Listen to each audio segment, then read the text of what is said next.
કોંગ્રેસ નેતા મલ્લિકાર્જુન ખરગેના નિવેદન સામે સુરત ભાજપનો વિરોધ જોવા મળ્યો છે ત્યારે સુરત શહેર ભાજપ પ્રમુખ પરેશ પટેલ અને ગુજરાત પ્રદેશ સહપ્રવક્તા હેમાલી ભોગાવાલાએ પત્રકાર પરિષદ યોજી હતી જેમાં સુરત ભાજપ પ્રમુખ પરેશ પટેલે જણાવ્યું હતું કે કોંગ્રેસના રાષ્ટ્રીય અધ્યક્ષ દ્વારા જે નિવેદન કર્યું તે અશોભનીય છે।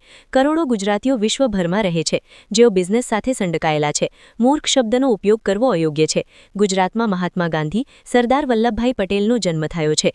ગુજરાતીઓ માટે આવા શબ્દનો ઉપયોગ કરવો યોગ્ય નથી। દેશનું પ્રતિનિધિત્વ કરતા પ્રધાનમંત્રી નરેન્દ્ર મોદી પણ ગુજરાતી છે। ખડગેના શબ્દનો અમે વિરોધ કરીએ છીએ અને વખોડીએ છીએ।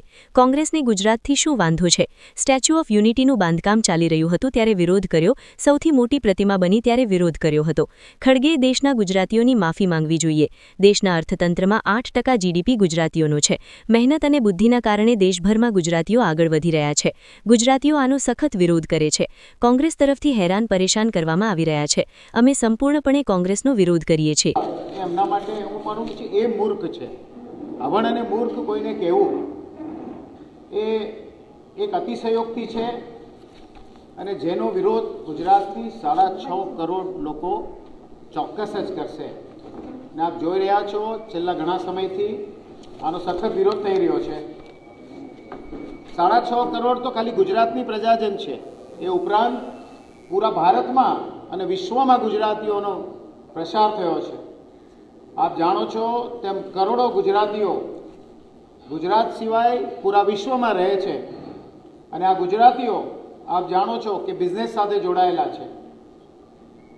મૂર્ખ શબ્દ વાપરવો કે અભણ શબ્દ વાપરવો એટલા માટે અયોગ્ય છે કે જ્યારે ઇન્ટરનેશનલ કક્ષાએ જો ગુજરાતીઓ કામ કરી શકતા હોય તો એ અભણ ના હોય એ સ્વાભાવિક વાત છે।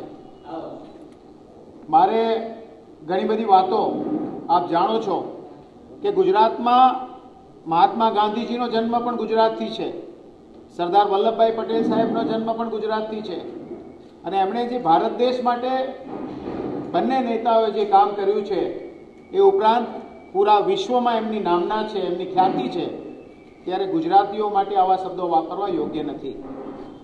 છેલ્લા 25 વર્ષથી સતત જેમણે નેતૃત્વ પૂરું પાડ્યું છે પૂરા ભારતને એવા માનનીય પ્રધાનમંત્રી શ્રી નરેન્દ્ર મોદીજી ગુજરાતથી છે, માનનીય અમિત શાહ સાહેબ જેઓ ગુજરાતથી છે અને જેને વિશ્વગુરુ કહે છે, જેના માટે માનનીય નરેન્દ્ર મોદી સાહેબ માટે એક એવા નેતા છે કે જેને વિશ્વએ સ્વીકાર્યા છે એ પણ ગુજરાતી છે, ત્યારે આમ મલ્લિકાર્જુન જે શબ્દોનો ઉપયોગ કરે છે એ અયોગ્ય છે અને એનો અમે ફરી એમના શબ્દોને વખોડીએ છીએ, એમનો વિરોધ કરીએ છીએ। આ ઉપરાંત અનેક વાતો છે। ધારો કે આપ કહો છો કોંગ્રેસ હંમેશા, મને એ સમજ નથી પડતી કે કોંગ્રેસને ગુજરાતીઓ સામે વાંધો શું છે? શા માટે એ ગુજરાતીઓનો વિરોધ કરે છે?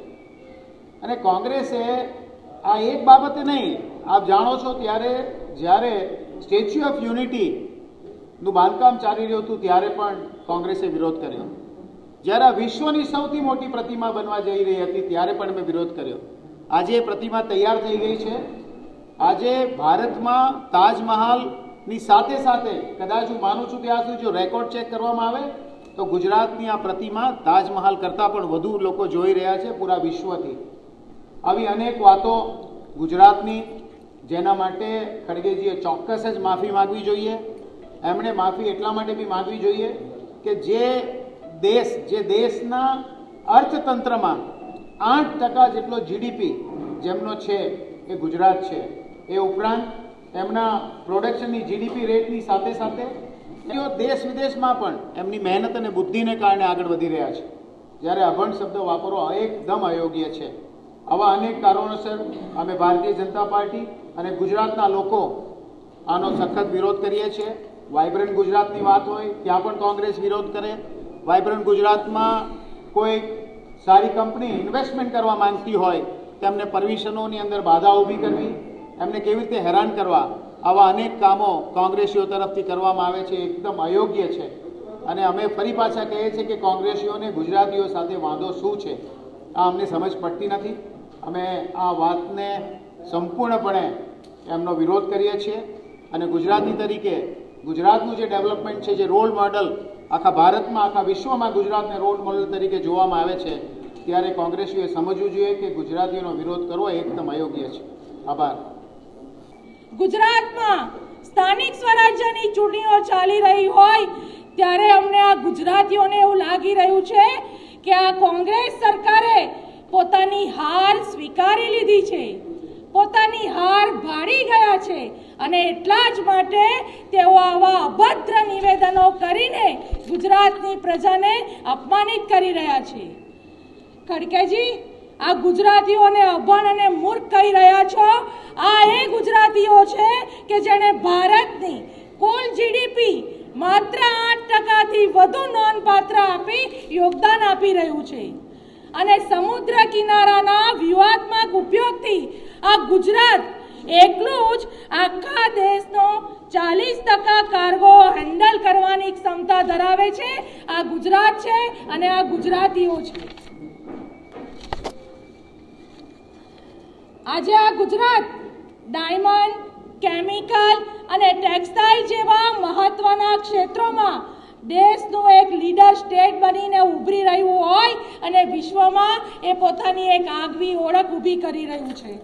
ભારતીય જનતા પાર્ટીના આદરણીય વડાપ્રધાન શ્રી નરેન્દ્રભાઈ મોદીજીએ જ્યારે અવિરત પરિશ્રમ અને દર્દ નેતૃત્વ થકી આ દેશની જનતાને વિશ્વમાં એક અલગ ઓળખ આપી છે. આત્મનિર્ભર મહિલા આ એક એવી પાર્ટી છે કે આદરણીય પ્રધાનમંત્રી શ્રીના નેતૃત્વમાં આત્મનિર્ભર મહિલા થકી જનધન યોજના હોય કે ટ્રિપલ તલાક હોય, ઉજ્જવલા યોજના હોય કે 370ની કલમ હોય, આ એક મજબૂત નેતૃત્વ થકી આ દેશની મહિલાઓ સક્ષમ બની રહી છે. આ સાસ બહુથી ચાલનારી પાર્ટી નથી. આ પાર્ટી છે ભારતીય જનતા પાર્ટીના મજબૂત નેતૃત્વ વાળી કે જ્યાં એક બૂથના પ્રમુખ આ દેશનું મજબૂત માર્ગદર્શન કરી રહ્યા હોય એવા અમિત શાહજીના નેતૃત્વમાં બનેલો આપણો ભારત દેશમાં પણ આ ગુજરાતની માટીમાંથી બનેલા આપણા નેતાઓ છે. મારે ખડકેજીને કહેવું છે કે જ્યારે આ ગુજરાતની ધરતીના બે સપૂત પ્રધાનમંત્રી શ્રી નરેન્દ્રભાઈ મોદી અને કેન્દ્રીય ગૃહ સહકાર મંત્રી શ્રી અમિતભાઈ શાહ જે રીતે દેશ માટે સમર્પિત થઈ કાર્ય કરી રહ્યા છે ત્યારે આજે દેશની આ વૈશ્વિક અસ્થિરતા વચ્ચે પણ ભારત એક મજબૂતાઈથી પગ માંડીને ઊભું રહ્યું છે અને ગુજરાતની ધરતીમાંથી ઉદ્ભવેલા આ બે નેતૃત્વ આજે દેશને વૈશ્વિક સ્તરે પણ ગૌરવ અપાવી રહ્યું છે. ખડકેજી, આ લોખંડી પુરુષ સરદાર વલ્લભભાઈ પટેલ અને મોરારજી દેસાઈ સહિતના રાષ્ટ્રીય નેતાઓની આ કોંગ્રેસ સરકાર ઉપેક્ષા કરી રહી છે. જ્યારે વડાપ્રધાન શ્રી નરેન્દ્રભાઈ મોદીજીના નેતૃત્વમાં વિશ્વની સૌથી ઊંચી પ્રતિમા સ્ટેચ્યુ ઓફ યુનિટીનું પણ નિર્માણ થઈ રહ્યું હોય ત્યારે આ જ કોંગ્રેસ પાર્ટીએ એનો સખત વિરોધ કર્યો છે. આજે વિકાસ અને શાંતિનો પર્યાય છે અને તેના મૂળમાં આજે કરોડો ગુજરાતીઓ છે. ખડકેજી, આપે ભૂલવું ના જોઈએ.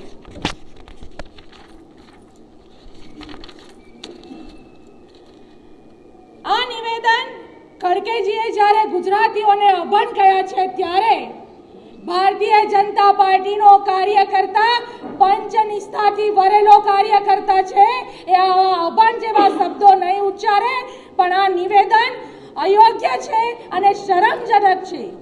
હું કોંગ્રેસના નેતૃત્વને સવાલ પૂછું છું કે શું આ નિવેદનથી એવો સહમત છે? શું આ ગુજરાતીઓના સમર્થનને આપ યોગ્ય રીતે ઠેરવો છો? એક વખત પોતાની અંદર ડોક્યું કાઢીને ખડકેજી આ કોંગ્રેસના નેતાઓએ કરેલા જે લોક અપમાનિત કાર્યો છે ને એ તરફ પણ, એ દિશા તરફ પર એમણે એક નજર કરવી જોઈએ. ગુજરાતને રોલ મોડેલ તરીકે વિશ્વમાં ઓળખવામાં આવે છે તો ગુજરાત પ્રદેશ ભાજપના સહપ્રવક્તા હેમાલી બોઘાવાલાએ કહ્યું હતું કે આ નિવેદન અપમાનજનક અને નિંદનીય અને દુર્ભાગ્યપૂર્ણ છે. ગુજરાતની જનતાના આત્મસન્માનને ઠેસ પહોંચાડી છે, દેશની અખંડિતતા પર પણ પ્રહાર કર્યા છે. ખડગેના નિવેદનને સખત શબ્દોમાં ભારતીય જનતા પાર્ટી વિરોધ કરે છે. પ્રધાનમંત્રી નરેન્દ્ર મોદી દેશનું મજબૂત પ્રતિનિધિત્વ કરી રહ્યા છે. દેશના યુવાઓને પ્રધાનમંત્રીએ વૈશ્વિક મંચ આપ્યું છે. કોંગ્રેસને સમજાવો કે લોટ લીટરમાં નહીં પણ કિલોમાં મળે છે. પ્રધાનમંત્રી નરેન્દ્ર મોદીએ તપ અને પરિશ્રમ દ્વારા વિશ્વમાં દેશને એક અલગ ઓળખ આપી છે.